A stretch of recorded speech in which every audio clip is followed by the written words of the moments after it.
ये जो climate change and global warming है, ये ग्लोबल प्रॉब्लम है, लेकिन इसका जो सॉल्यूशन है वो लोकल है। हमने पिछले 37 वर्षों में 10,800 स्क्वायर किलोमीटर एरिया में जहां डेवलपमेंट का डिजास्टर था। डेवलपमेंट का डिजास्टर जब मैं बोलता हूं तो उसका मतलब होता है कि डेवलपमेंट के नाम पर जो भी हुआ उसने वहां के अंडरग्राउंड एक्यूफर्स को ओवरड्राफ्ट कर दिया, क्योंकि हमारी एजुकेशन सिस्टम में हमें नेचर को मैक्सिमम यूज करने के लिए उसकी एक्सट्रैक्शन और एक्सप्लॉयटेशन की पूरी इंजीनियरिंग और टेक्नोलॉजी पढ़ाई जाती है। और उस इंजीनियरिंग और टेक्नोलॉजी ने हमारे अंडरग्राउंड एक्यूफर ओवरड्राफ्ट कर दिए और धरती पर हरियाली बची नहीं, ना मिट्टी में न, तो पूरा एरिया डिस्प्लेस्ड हो गया, बेपानी हो गया। जब लोगों ने अपनी धरती को दोबारा से हरा भरा करने का काम शुरू किया तो 15 साल के काम की मेहनत के बाद परिवर्तन दिखने लगा, धरती पर हरियाली बढ़ने लगी। और उस हरियाली ने, वो प्रेजेंटेशन दिखाओ जरा, उस हरियाली ने जिस तरह से जो जलवायु परिवर्तन का संकट था, उस जलवायु परिवर्तन के संकट को बदलना शुरू किया। पहले हमारे अंडरग्राउंड एक्यूफर रिचार्ज हुए और फिर एक्यूफर रिचार्ज होने के बाद रिवर्स माइग्रेशन शुरू हुआ, क्योंकि जब कुओं में पानी आया तो जो नौजवान लोग गांव छोड़ के चले गए थे वो वापस गांव में आके खेती करने लगे। तो मित्रों, मैं जानता हूं कि हिमालय जहां पर स्टीप स्लोप्स हैं और वहां की जो मिट्टी और बनावट और पहाड़ियां बहुत फर्जाइल हैं, लेकिन अरावली जो कि एक पुराना पर्वत है, मैं अरावली के पर्वत श्रृंखला में काम करता हूं, तो मैं आज आपको अपना अरावली का जो अरावली हिल सिस्टम है उसका अनुभव पहले शेयर करूंगा। मित्रों, हमारा जो आज का सिनेरियो है उसका रिश्ता केवल हमारे देश से नहीं है, वो ग्लोबल है। और ग्लोबली देखें तो पूरी दुनिया इस वक्त स्केर्सिटी एंड फ्लड के कारण डिस्प्लेस हो रही है और लोग लाचार, बेकार, बीमार होकर अपनी जगह छोड़कर दूसरी जगह जा रहे हैं। लेकिन इसके सॉल्यूशन के लिए दुनिया के जो इन्वायरमेंटलिस्ट हैं उनके अंदर ज्यादा एंगरनेस दिख रही है। और वो जो एंगरनेस है वो गवर्नमेंट और कॉरपोरेट दोनों मिलकर उनको इग्नोर करते हैं इन्वायरमेंटलिस्ट को, क्योंकि कॉरपोरेट का जो वेस्टेड इंटरेस्ट है, pollution, over extraction of nature and encroachment on common property, ये जो तीन बड़ी थ्रेट्स हमारे कॉरपोरेट्स में समाई हुई हैं, उनके कारण हमारी गवर्नमेंट सॉफ्टली उनकी तरफ जरा ज्यादा नजरें रखती है और कॉरपोरेट की बातें ज्यादा सुनती है। इसलिए इन्वायरमेंटलिस्ट की एंगरनेस बढ़ती जाती है। और ये जो एंगरनेस है, इस एंगरनेस के कारण एक तरह से जो समाज सफिशिएंटली सस्टेनेबली अपनी लाइफ को जीने के शुरुआत कर सके, वो सस्टेनेबिलिटी नहीं रहती, वो बस अनसस्टेनेबल स्टाइल में अपना जीवन जीते हैं। ये जो कॉन्सिक्वेंस हैं, ये इन्वायरमेंटलिस्ट और एक तरह से कॉरपोरेट और गवर्नमेंट के बीच जो कैपिटल मार्केट का जो नेटवर्क है, जिसमें प्रॉफिट, जिसमें केवल इकोनॉमिक प्रॉफिट कंपटीशन में शामिल होने की चाह है,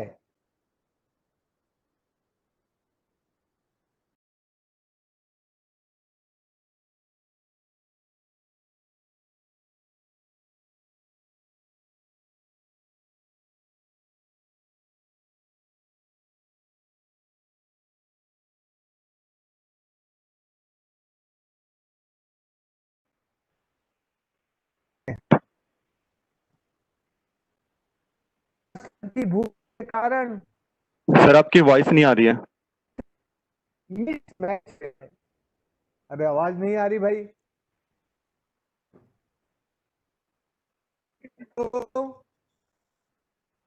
हेलो, आ रही है सर, अब आ रही है सर, आ आने रही है लगी ना? आपकी वॉइस। जी सर। अच्छा अच्छा। जो मिस इस मिसमैच रिजल्ट जो है वो पॉल्यूशन और एक्सप्लोइटेशन एंड एक तरह से एक्सप्लोइटेशन और पॉल्यूशन और एनक्रोचमेंट के कारण वेरियस सोशल टेंशन बढ़ रहे हैं। इसमें फोर्स्ड माइग्रेशन बढ़ रहा है। एशियन कंट्री जब यूरोप में है, तो यूरोपियन उनको कहते हैं कि ये क्लाइमेटिक रिफ्यूजी आ गए हैं। क्लाइमेटिक रिफ्यूजी कहकर एक अलग तरह टेंशन क्रिएट होती। दोस्तों, सेंट्रल वेस्टर्न एशिया और अफ्रीका रहा है। टेंशन हमें थर्ड वर्ल्ड वॉर की चेतना और ये वाटर सेंस बार बार देने की कोशिश कर रहा है। मैं समझता हूं कि इंडिया फॉर्चुनेट है कि कम से कम इंडियन जब यूरोप में जाते हैं, लेकिन अब इंडियंस के बारे में भी ये बात कही जाने लगेगी क्योंकि इंडिया में भी क्लाइमेट चेंज का जो असर है वो अब बढ़ता जा रहा है। रिफ्यूजी हैं, करेक्टर भी वैसा होगा। अभी तक ऐसे डॉक्टर, इंजीनियर, साइंटिस्ट और यदि वैसे भी सोशल साइंटिस्ट और जो अलग लोग जाते थे वो वहां टैक्स देके वहां की सरकारों की इनकम। लेकिन अब यदि कोई लाचार बेकार बीमार होके जाएगा तो ये जो परिस्थिति अभी बन रही है वो इंडिया के लिए बहुत भयानक है। फॉर्चुनेटली अभी ये माइग्रेशन में केवल शहरों, गांव से शहरों तक आता है। अभी ये शहरों से विदेश नहीं जाता। विदेश तो वॉलंटरी माइग्रेशन जाता है जो बेटर अपॉर्चुनिटी के लिए जाता है। फोर्स माइग्रेशन अभी इंडिया में नहीं है। अब ये जो सिनेरियो है, ये सिनेरियो हमारा बदलता जा रहा है। यदि हम समय रहते हुए इसको ठीक करना चाहते हैं तो हमें इथिक है और जस्टिस है और जो नेचुरल रिसोर्स पर हमारी नेचुरल रिसोर्स के साथ जो हमारा रिलेशनशिप होना चाहिए, जो हमारा लव अफेक्शन चाहिए, उसको हमें करना होगा। यदि वो नहीं हुई तो ये देश जो ग्लोबल टीचर था, दुनिया का गुरु था, ये दुनिया का गुरु तभी तक था जब तक इंडिया नीर, नारी और नदी, वाटर, नेचर और river, river means flow, flow of life, ये जो फ्लो है और ये जो हमारी लाइफ और जो हमारी क्रिएटर है नेचर, इस सब का रेस्पेक्ट हम करते थे। आज का रेस्पेक्ट भूल गए और हम आजकल अपने भगवान को भी भूल गए हैं। है भय से भूमि, जय से गगन, ऐसे अग्नि और नय से नीर, ये जो 5 एलिमेंट है, ये जो पंच महाभूत है, इनको हम अपना निर्माता मानते। हम ये मानते हैं कि हमारा निर्माण करने वाले ये 5 एलिमेंट हैं, इसलिए हमारा भगवान, इनके साथ भी हमारा रिश्ता टूट गया है। जब से हमारा ये रिश्ता टूटा है तब से इंडिया में भी क्लाइमेट चेंज और ग्लोबल वार्मिंग की थ्रेट दिखने लगी है।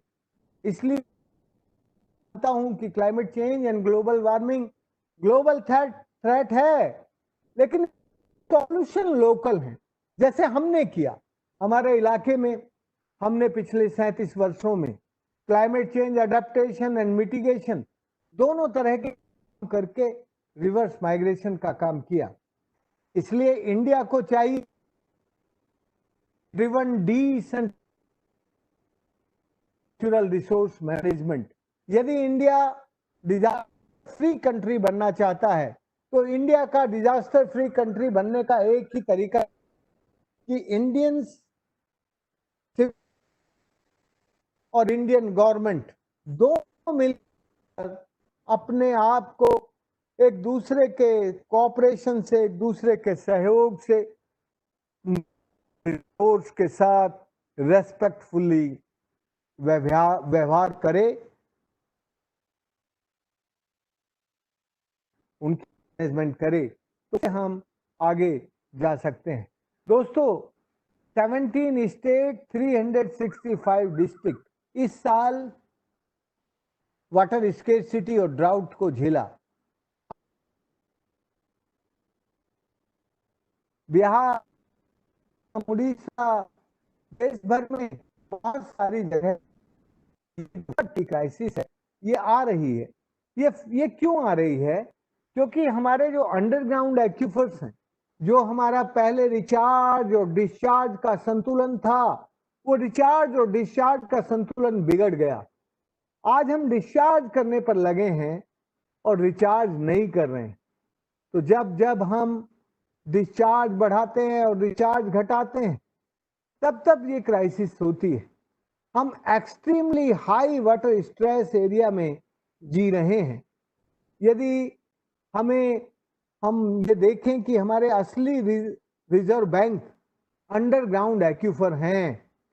हमारा आरबीआई तो हमारी इंडियन करेंसी को प्रोटेक्ट करता है, उसको रेस्पेक्ट दिलाता है ग्लोबली, बट रियल आरबीआई हमारा अंडरग्राउंड एक्यूफर है।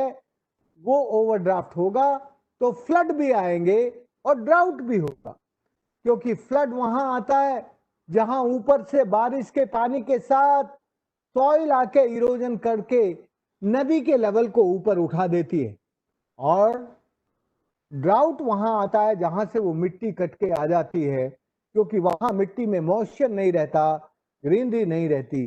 तो ये जो ड्राउट और फ्लड है, इन दोनों का ट्रीटमेंट हमें यदि समय रहते नहीं किया तो ये जो क्लाइमेट चेंज की थ्रेट है ये बढ़ती जाएगी। इसका सॉल्यूशन हमने कैसे किया? हमने अंडरग्राउंड एक्यूफर्स को, हमारे अरावली में दो तरह के एक्यूफर हैं, एक कन्फाइंड हॉरिजॉन्टल फ्रैक्चर्स हैं, दूसरे वर्टिकल फ्रैक्चर्स हैं। हमारी रिवर बेसिन में हमने उनको आइडेंटिफाई करके ऐसी जगह अंडरग्राउंड एक्यूफर को रिचार्ज करने का काम किया जिससे हमारा एवोपरेशन लॉस कंट्रोल हो गया। राजस्थान में हाई एवोपरेशन लॉस होता है, इसलिए हमने हाई एवोपरेशन लॉस को रोकने के लिए हमारे जो अंडरग्राउंड एक्यूफर थे उनको हमने रिचार्ज करने का काम किया। हमारी नदी में 6 तरह के एक्यूफर होते हैं, 6 तरह के एक्यूफर्स हैं एक बेसिन में। इनका जो करेक्टर है उसको जानकर हमने पानी किया। इस सारे काम में हमने सिविल सोसाइटी को सारे डिसीजन, और उसका परिणाम ये हुआ कि जो साइट सिलेक्शन था वो इतनी अच्छी जगह हुआ कि जहां स्टीप स्लोप थे वहां कॉन्वेक्स डिजाइन के डैम बनाए, जहां जेंटिल स्लोप थे वहां कॉनकेव स्ट्रक्चर बनाई, और जहां नेचुरल डिप्रेशन था वहां कॉनकेव, जहां जेंटिल स्लोप था वहां स्ट्रेट, और जहां स्टीप थी वहां कॉन्वेक्स। उसका परिणाम ये हुआ कि जो हमारे कुएं थे, ड्राई वेल्स, 2.5 लाख कुएं 19 जिलों में हमारे 11,800 वाटर बॉडीज ने रिचार्ज किया। ये 11,800 वाटर बॉडीज हमने 37 साल में बनाई, लेकिन ये सब रिचार्जिंग स्ट्रक्चर की तरह अंडरग्राउंड एक्यूफर को रिचार्ज करने लगी। काम शुरू किया था, 80 फीट गहरा था, सूखा था, आज 5 फीट पर इसमें पानी है। तो 2.5 लाख कुएं हमने 37 सालों में रिचार्ज किए। जो नदी का बना और सूखना है, जो क्लाइमेट चेंज का डिजास्टर है, उसको यदि हमें ठीक करना है तो इस तरह से करना होगा। ये हमारी अरवरी रिवर है। ऊपर की स्लाइड आप देखेंगे, जब हमने काम शुरू किया था उस वक्त 20 फरवरी 1985 की है। नीचे वाली स्लाइड 20 फरवरी सन 2000 की है। 15 साल के बाद क्या इम्पैक्ट है आप अपनी आंखों से देख सकते हैं। पहाड़ कैसे हरा हुआ, नदी कैसे पेरेनियल हुई और बैरन लैंड में कैसे खेती होने लगी। जहां से ये महिला और पुरुष जा रहे हैं, ये रिवर है जहां नदी का उद्गम है। वहां से लोग उस जमाने में अपना गांव छोड़ के शहरों की तरफ जाते थे। आज शहरों से लोग गांव आके अपना पानी का काम करते हैं। ये उसी नदी का नीचे का हिस्सा है। जब हमने काम शुरू किया था, ये जो रेड सर्कल है, इसमें आप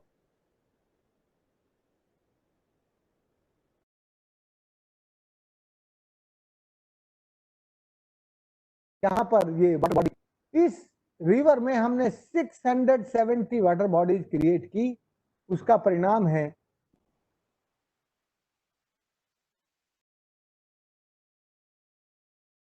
वो इंक्रीज हुई, हरियाली बढ़ी और रिचार्ज बढ़ा, जिसके विजुअली देख सकते हैं कि क्या परिवर्तन, कैसे जो मरी सूखी नदी थी अब वो पेरिनियल होकर बहने लगी। पीछे क्यों गए? आ जाओ दोस्तों। गवर्नमेंट ऑफ इंडिया ने, national remote sensing centre Hyderabad ने हमारे काम का इम्पैक्ट स्टडी किया था। उनका कहना है कि वर्ष और 2014 में सेम साइट डिफरेंस है। आप ये जो रेड कलर दिख रहा है, ये ग्रीनरी इंक्रीज हुई है। इस रिपोर्ट का रिजल्ट ये है कि immense increase vegetation is clearly in the region. दोस्तों, जब आपको बुखार चढ़ता है तो पैरासीटामोल लेते हैं, रेस्ट करते हैं और पानी की पट्टी रखते हैं। जब धरती को बुखार चढ़ता है तो धरती को पैरासीटामोल से बुखार नहीं उतरता, उसका बुखार हरियाली से उतरता है, उसका बुखार मिट्टी के मॉइस्चर से उतरता है, उसका पॉल्यूशन फ्री स्ट्रीम्स फ्लो करने लगे उसके इलाके में का काम किया, अपनी हरियाली। और ये मैं नहीं बोल रहा हूं, ये रिमोट सेंसिंग का बात बोल रहा है। हरियाली बढ़ने के कारण ये बड़ा परिवर्तन हुआ। मोटे तौर पर जो हमने, वो एक गांव, एक विलेज लेवल से शुरू हुआ और फिर विलेज से लेकर रिवर बेसिन लेवल पर इंस्टीट्यूशन बने, रिवर पार्लियामेंट बनी, रिवर रिजुनेशन हुई और हमने जो काम किया वो समाज को मोबिलाइज करके नेचर को रिजुनेट करने का काम किया। हमने क्रॉप पैटर्न को रेन पैटर्न के साथ लिंक किया, इरोजन और सिल्टिंग रोक दी, ग्राउंड वाटर रिचार्ज किया और skill development of efficient use of water, उसकी कंटिन्यूअसली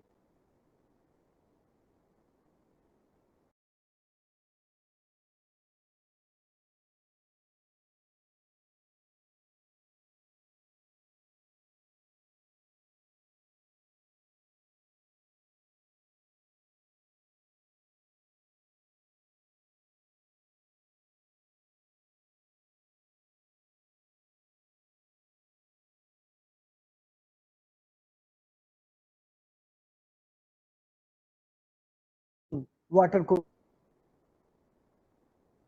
श्रेय उन्हीं को देता हूं।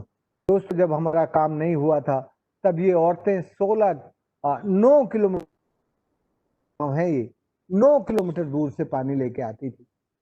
18 किलोमीटर होता है इनका आना जाना। आप समझ सकते हैं कि एक वुमेन की लाइफ में कितनी ड्रेस, अभी 5 मिनट में पानी लेके आ जाती है। ये बड़ा परिवर्तन हुआ। ये हमारा एरिया था जिस एरिया में अब हरियाली दिखती है और लोग फूलों की खेती करते हैं, सब्जियां करते हैं। एक जमाना था जब हम दिल्ली और जयपुर के ट्रांस ऑपरेटर कंपनियों के लिए काम करते थे। अब जमाना है कि वो ट्रांस ऑपरेटर कंपनी हमारे लिए काम करती है। आया, ये नेचर की रेस्पेक्ट के कारण आया। इस नेचर की रेस्पेक्ट ने ही हमारे इस काम को हरा भरा बनाया।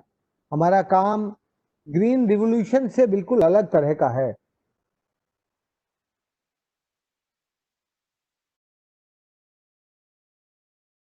केमिकल फर्टिलाइजर मशीन सब लगी, हमने वो सब नहीं किया। हमने जो भी कुछ नेचर में आया, नेचर को रिजुनेट किया। दोस्तों, मैं हिंदू हूं, इसलिए मैं रिजुविनेशन में विश्वास करता हूं, रिबर्थ में भी विश्वास करता हूं।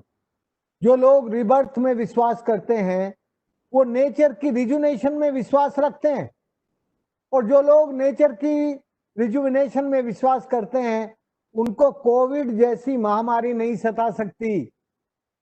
कोविड जैसी महामारी उन लोगों को सताती है जो सब कुछ खाते हैं, जो नेचर को रेस्पेक्ट करते हैं, नेचर को प्यार करते हैं, जो नेचर को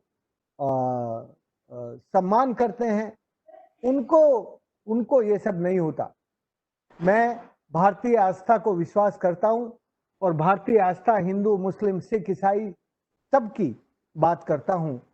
तब Indian consciousness and environmental conservation, ये भारतीय आस्था में से जन्मा हमारा हमारा धर्म है।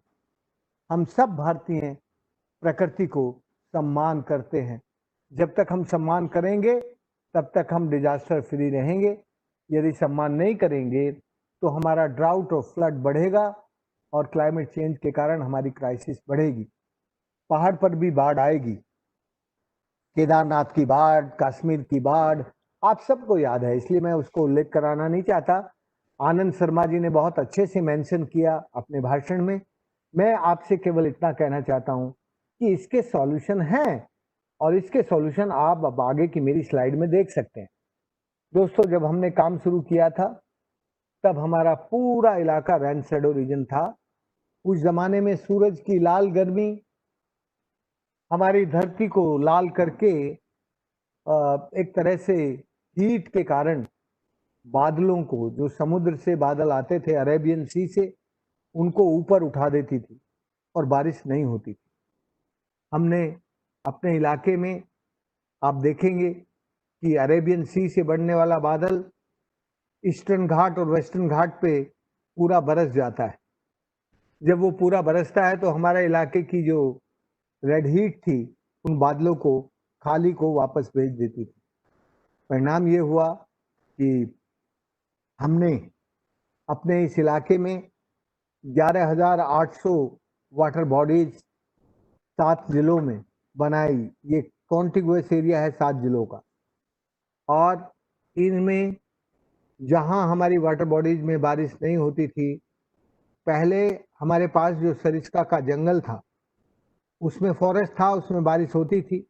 उस बारिश के पानी को हमने अपनी वाटर बॉडीज में, जो उसके ढाल का पानी था, वेस्टर्न पश्चिम ढाल का पानी सरिस्का के बाहर का, वो हमारी वाटर बॉडीज में डाइवर्ट किया, और उसके कारण हमारी वाटर बॉडीज पेरिनियल हो गई। हमारी वाटर बॉडीज जब पेरिनियल हुई तो उनमें से माइक्रो क्लाउड फॉर्मेशन शुरू हुआ। ये जो माइक्रो क्लाउड फॉर्मेशन है, इस माइक्रो क्लाउड्स ने मैक्रो क्लाउड्स को बुलाना शुरू किया। अरेबियन सी में बनने वाला बादल हमारे माइक्रो क्लाउड्स से मिलने लगा। जब हमारे माइक्रो क्लाउड्स बनने लगे तो मैक्रो क्लाउड्स भी जमीन के पास आने लगे, और रेड हीट गायब हो गई। फिर रेड हीट की जगह येलो हीट ने ले ली, और येलो हीट जो है वो उत्पादन की हीट है। रेड हीट अल्ट्रा हीट है, ब्लू हीट H2O है। जब सूरज समुद्र के पानी को एवोपरेट करता है तो H2O बनता है, बादल बनता है, और वो फिर ग्रीन हीट के ऊपर जाता है। ग्रीन हीट में O2 होता है। तो ये H2O और O2 जब मिलते हैं तब पानी बरसने लगता है। अब हमारे इलाके में अच्छी बारिश होती है। ये जो हमारे इलाके की अच्छी बारिश है, ये एक तरह से हमारी परिस्थिति को, क्लाइमेट चेंज एडेप्टेशन के कारण ठीक कर पाई। ये आखिरी स्लाइड है, इसको आप देखेंगे। 2 तरह के एलिडो इम्पैक्ट होते हैं। एक धरती के नीचे की तरफ और एक धरती के एटमॉस्फेयर में ऊपर की तरफ। ऊपर ग्रीनरी बढ़ने के कारण मॉइस्चर और कार्बन कम हुआ, O2 बढ़ी, और नीचे अंडरग्राउंड एक्यूफर रिचार्ज होने के कारण वाटर लेवल ऊपर आया, जिसमें पानी निकालने में हमारी बिजली और ऊर्जा और डीजल और कार्बन कम खर्च हुआ, और एक तरह से रिवर्स माइग्रेशन हुआ। जो लोग शहरों में चले गए थे वो वापस आके अपनी जमीन पर खेती करने लगे।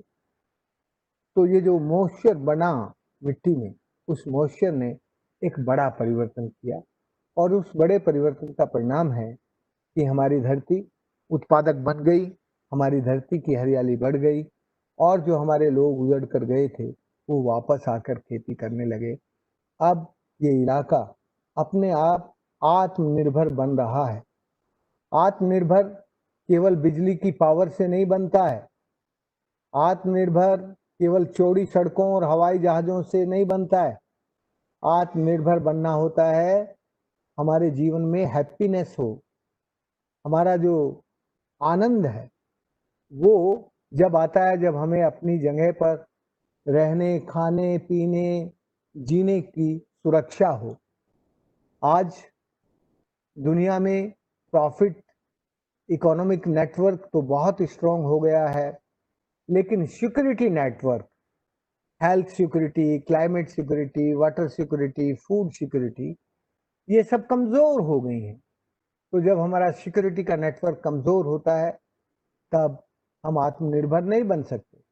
हमारी आत्मनिर्भरता होती है हमारे रहने, खाने और जीने के स्वास्थ्य से और आनंद से। तो मेरे इस इलाके में आनंद भी बढ़ा, सुख भी बढ़ा, उत्पादन भी बढ़ा, लोगों का रोजगार भी बढ़ा, और उससे ये इलाका आत्मनिर्भर भी। दोस्तों, मैं आज की इस वेबिनार में बधाई देते हुए, कॉन्ग्रेचुलेट करते हुए आनंद शर्मा जी को, सूर्य प्रकाश को, सबको और पूरे इंस्टीट्यूट को इतना ही कहना चाहता हूं कि आप कुछ ऐसे, आपके इंस्टीट्यूट को अब कुछ ऐसे क्षेत्र बनाने चाहिए जिनमें डिजास्टर मिटिगेशन का एक विजुअल इम्पैक्ट देखा जा सके। मैं इस विजुअल इम्पैक्ट को दिखाने के लिए आपको आमंत्रित करता हूं।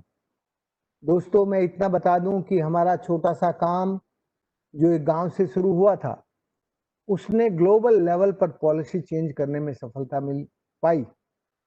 2015 से पहले क्लाइमेट चेंज में वाटर कहीं शामिल नहीं था। हम लोगों ने पेरिस में 60 दिन तक रहकर आंदोलन किया, सत्याग्रह किया, और हमारा स्लोगन था water is climate and climate is water. मुझे ये बताते हुए खुशी है कि पेरिस एग्रीमेंट में इसको स्वीकार किया गया, और एक तरह से जो इंडिया का जो स्लोगन था वो पूरी दुनिया में बहुत पॉपुलर हुआ, और एक तरह से यूएन सिस्टम ने उसको स्वीकार लिया। तो कभी कभी छोटा सा action, small action global policy को चेंज करने में सफलता पाता है, लेकिन वो तब पाता है जब विजुअली कुछ देखने को मिल सके। मैं अपनी बात खत्म करते हुए आप सबको धन्यवाद देता हूं।